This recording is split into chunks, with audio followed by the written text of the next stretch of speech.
வெற்றிக்கு இந்த வியூகம் முக்கியம். நன்றி, வணக்கம். அரசின் சாதனைகளை முன்வைத்து அதன் அடிப்படையில் அந்த சாதனைகளை ஏற்றுக்கொள்ளுகிற அல்லது அந்த அரசு சார்ந்திருக்கக்கூடிய கட்சி முன்வைக்கக்கூடிய அந்த சித்தாந்தத்தை ஏற்றுக்கொள்ளக்கூடியவர்கள் கூட்டணிக்கு வரலாம் அப்படின்னு சொல்லியிருக்கிறார் திரு அர்ஜுனமூர்த்தி. அடுத்ததாக அரசியல் கட்சிகள் கூட்டணி அமைப்பது சந்தர்ப்பவாதமே என்கிற தரப்பிலிருந்து மூத்த பத்திரிகையாளர் திரு துக்ளக் ரமேஷ் அவர்களை பேச அழைக்கிறேன். எனக்கு அடிப்படையில் இந்த அரசியல் கட்சிகளே ஒத்துக்கொண்ட ஒரு விஷயத்தை நாம் கேள்வியாக்கி இருக்கிறோமோ என்று எனக்கு தோன்றுகிறது. என்றால் தமிழ்நாட்டிலே மட்டுமல்ல, இந்திய அளவிலேயும் சரி, பல்வேறு அரசியல் கட்சிகளுடைய தலைவர்கள் கூட்டணி அமைக்கும் போது எடுத்த எடுப்பிலேயே இது தேர்தலுக்கான கூட்டணி என்று சொல்லிவிடுகிறார்கள். அங்கேயே அவர்கள் உணர்த்துவது என்ன? கொள்கை அடிப்படையிலான கூட்டணி அல்ல. அதுவே ஒரு சந்தர்ப்பவாதத்தினுடைய துவக்க புள்ளி. இப்போ இந்த எமர்ஜென்சியை பற்றி இங்கே நினைவு கூறப்பட்டது. அந்த எமர்ஜென்சியை இங்கே கடுமையாக எதிர்த்தவர் மறைந்த டாக்டர் கலைஞர் அவர்கள். ஆனால் 2 ஆண்டுகள் தான் அந்த எமர்ஜென்சியின் போது அவர் திருமதி இந்திரா காந்தி அம்மையாரை எவ்வளவு மோசமாக விமர்சிக்க முடியுமோ அவ்வளவு மோசமாக விமர்சித்தார்கள் திராவிட முன்னேற்ற கழக மேடைகளில். 80 தேர்தல் வந்தது. அண்ணன் கலைஞர் சொன்னார், நேருவின் மகளே வருக, நிலையான ஆட்சியை தருக. எங்க போச்சு உங்க கொள்கை? எங்க போச்சு உங்க உறுதி, லட்சியம்? இதெல்லாம் காற்றோடு போச்சு. அவ்வளவுதான். எலெக்ஷன் வந்த உடனே முடிஞ்சது. அது பழைய உதாரணம். பின்னாடி சமீபத்திய உதாரணம் வரணும்னா வரலாம். UPA 1 and 2 இருந்துட்டு அதுக்கு பிறகு சொன்னாங்க, கூடா நட்பு கேடாய் முடிந்தது எங்களுக்குன்னு. என்னப்பா அது? கூடா நட்பு கேடாய் முடிந்ததுன்னு சொல்லி அதிலேயே உறுதியா இருந்தாங்களான்னா கிடையாது. கூடா நட்பு கேடாய் முடிந்ததோட நிறுத்தல. ஈழத்தில் நடைபெற்ற இன அழிவுக்கு காரணம் காங்கிரஸ் தான். சொன்னது யாரு? திராவிட முன்னேற்ற கழகம். நம்முடைய வைகோ நீண்ட காலமாக புலிகளுக்கு ஆதரவாக குரல் கொடுத்தவர். இப்ப என்ன டைலாக்? அந்த காங்கிரஸ் கூட்டணியை நியாயப்படுத்தணும்ல. பொது எதிரியை வீழ்த்த வேண்டும். என்ன நாங்க என்ன காதுல பூ வச்சிருக்கோமான்னு கேட்கிறேன். காதுல பூ வச்சிருக்கோமா வாக்காளர்கள்? பொது எதிரியை வீழ்த்துவது அப்படிங்கறத கொள்கையினுடைய நீட்சியா பார்க்க கூடாதா? இல்ல அது என்ன சார் பொது எதிரி? எப்படி சார் உங்களுக்கு தேர்தலுக்கு தேர்தல் மாறிட்டே இருப்பானா?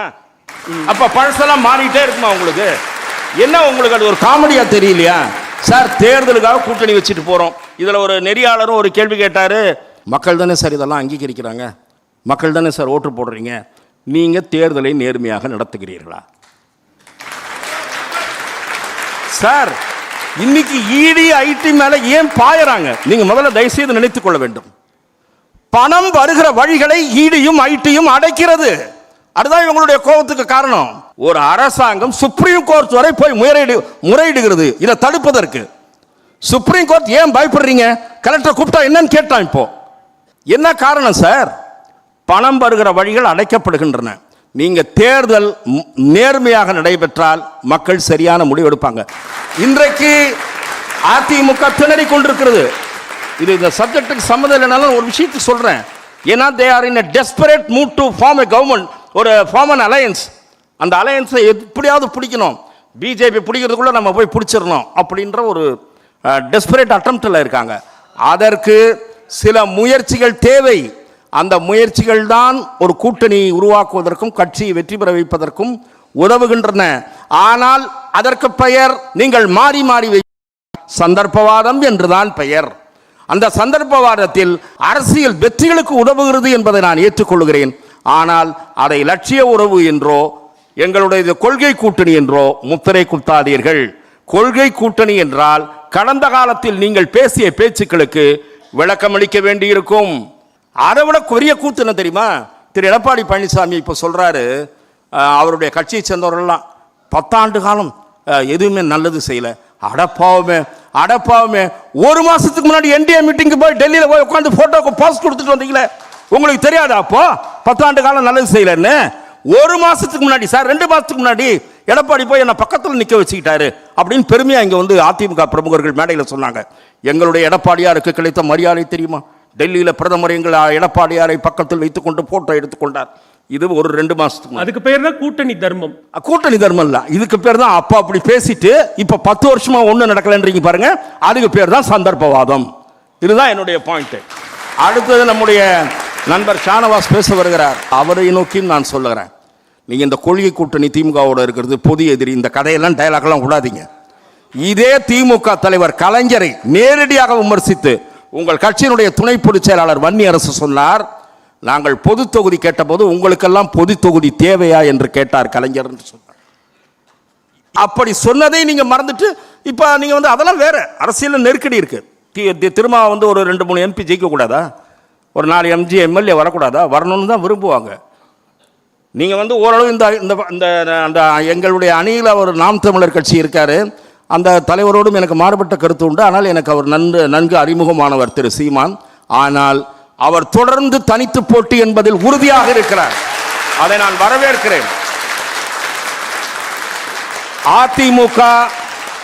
அதிமுக தரப்பிலிருந்து அவரை அணுகியதாகவும் அதற்கு மறுத்து விட்டதாகவும் திரு சீமானே அண்மையில் தெரிவித்தார். ஏன் சார் ஜெயிச்சா சீட்டு கேட்டால் அவருக்கு ஒரு 3-4 MP கொடுக்க மாட்டாங்களா, 5 MP கொடுக்க மாட்டாங்களா? ஏன்னா ஓட்டு வாங்கி ஒரு 4% 5% வாங்கி காமிச்சிருக்காரு, கொடுக்க மாட்டாங்களா? இதுவரை உறுதியாக இருக்காரு.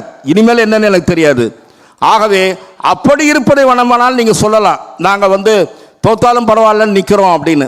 ஆனால் ஜெயிக்கிறதுக்காக மாறி மாறி கூட்டணி வச்சுட்டு இது ஒரு கொள்கைன்னு பேசாதீங்க. வியூகம்னு சொல்றதுல நான் மாறுபட விரும்பல, ஆனால் அது சந்தர்ப்பவாதமே என்று நான் சொல்லி நிறைவு செய்கிறேன்.